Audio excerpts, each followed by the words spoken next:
Vamos à formulação da ótica geométrica mais simples dentre todas.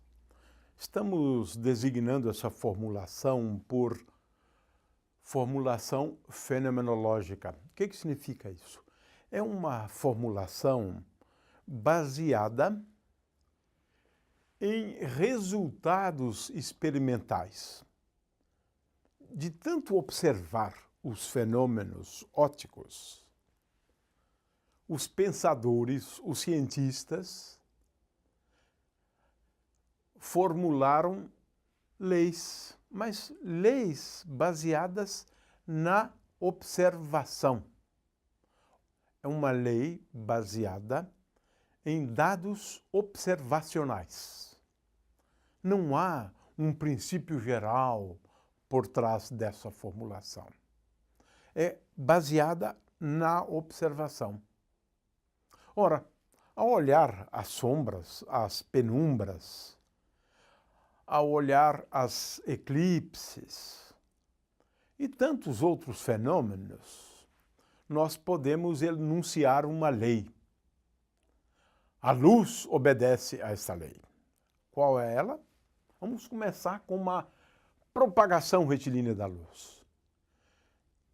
De acordo com essa lei, em meios homogêneos, onde o índice de refração não varia de ponto para ponto, no meio homogêneo, a luz se propaga em linha reta. Existem muitos fenômenos que se baseiam nisso. Poderíamos então dizer que esta é uma lei, né, dessa formulação da ótica geométrica. Às vezes a gente também acrescenta uma coisa curiosa, que se um raio se propaga de um ponto A até um ponto B, depois um ponto C, então, se invertermos, né, o sentido da propagação, ele vai se aqui o ponto A, aqui o ponto B e aqui o ponto C, se invertermos, ele vai de C para B, de B para A, e a partir de A ele segue, então, nessa direção e com este sentido. Ou seja, por onde um raio vai, ele volta. Grosso modo é isso, né? É o princípio, então, que às vezes a gente acrescenta da reversibilidade, né, dos raios.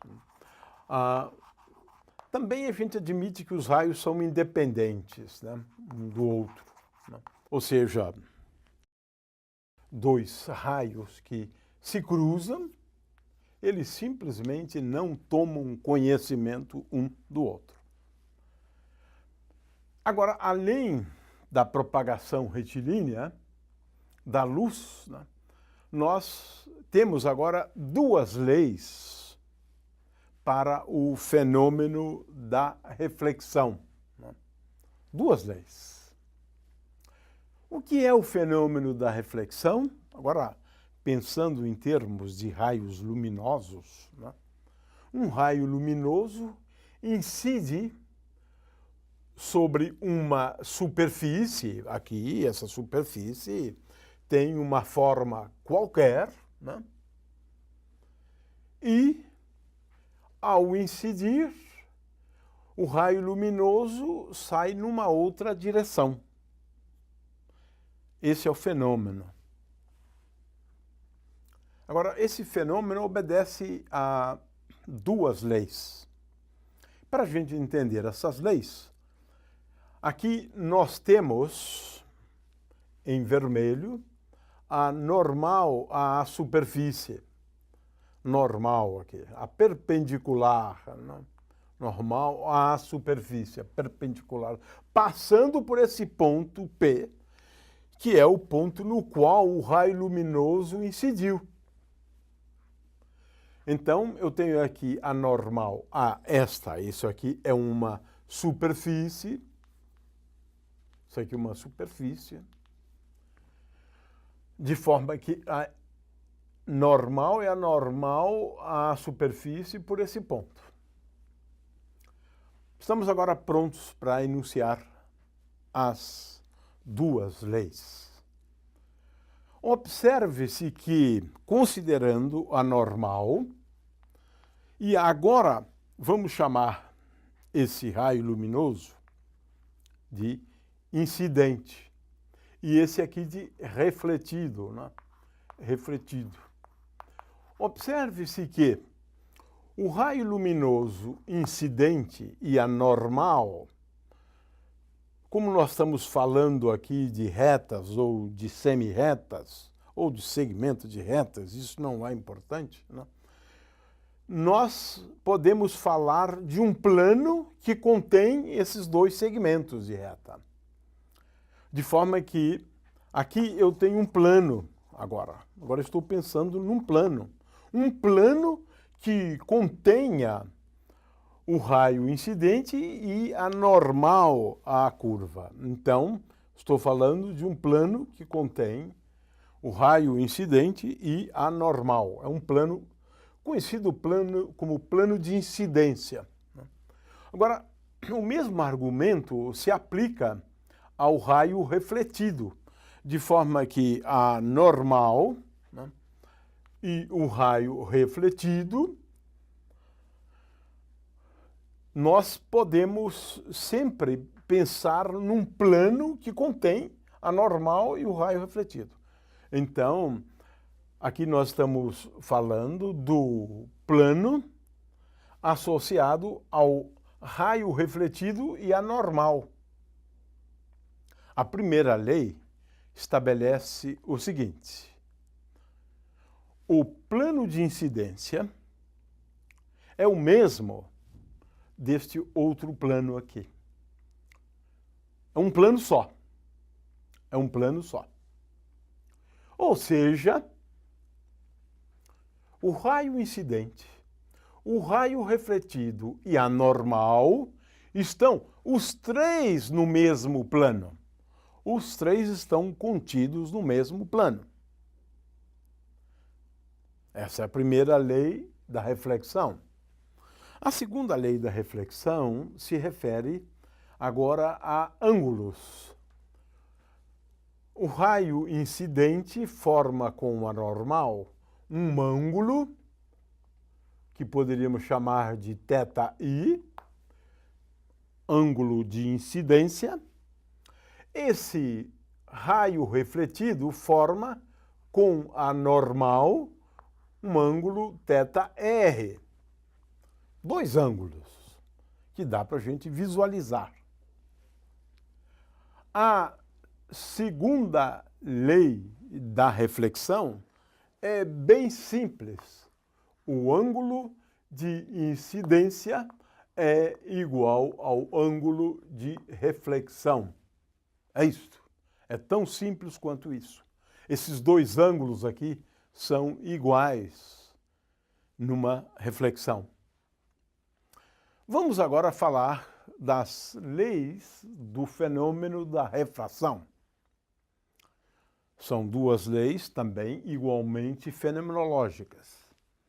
O que acontece numa refração? Nós temos aqui uma superfície, de novo, uma superfície de separação, né, de dois meios com propriedades ópticas diferentes. Este meio aqui tem um índice de refração N1, este outro tem índice de refração N2. O ar e a água, por exemplo. A luz vindo do ar incide sobre a superfície da água e o que acontece é que esse raio luminoso passa. Ele atravessa essa superfície. E agora esse raio luminoso vai seguir numa direção diferente daquela. Então poderíamos chamar esses ângulos aqui, este aqui θ1, este aqui θ2, e obviamente vamos ver que θ1 é diferente de θ2. Este aqui é o meio 1, este aqui é o meio 2. Estou falando de dois meios distintos, né, com índices de refração diferentes, né? Quais são as leis que regem este fenômeno aqui? A primeira lei, eu iria repetir a primeira lei da reflexão, né? Ora, aqui nós temos de novo o plano de incidência, a normal, o raio incidente, determinam um plano, o raio refratado, esse raio refratado, e a normal determinam também um plano. De acordo com a primeira lei da refração, o plano de incidência e o plano da luz refratada, sempre pensando nesse plano envolvendo o raio luminoso refratado e a normal, esses dois planos coincidem, são os mesmos. Em resumo, o raio incidente, o raio refratado e a normal, a superfície por este ponto, pertencem ao mesmo plano. Pertencem ao mesmo plano. Essa é a primeira lei da refração. A segunda lei da refração diz respeito a uma relação entre o índice de refração de um meio, o índice de refração do outro meio e esses dois ângulos aqui. Essa lei é conhecida como lei de Snell-Descartes. Eles descobriram isto antes, né? E, de acordo com essa lei, nós podemos escrever que N1 vezes seno de θ1 é igual a N2 vezes seno de θ2. E, consequentemente, como os índices de refração são diferentes, né, estes ângulos serão, portanto, diferentes. Se aproxima mais da normal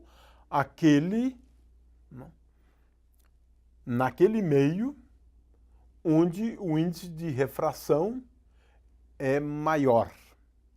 Esta é basicamente o que a gente infere a partir desta lei. Ou seja, a formulação fenomenológica é baseada nos fenômenos. As coisas acontecem assim, lei 1, lei 2, lei 3. Não há uma teoria por trás disso.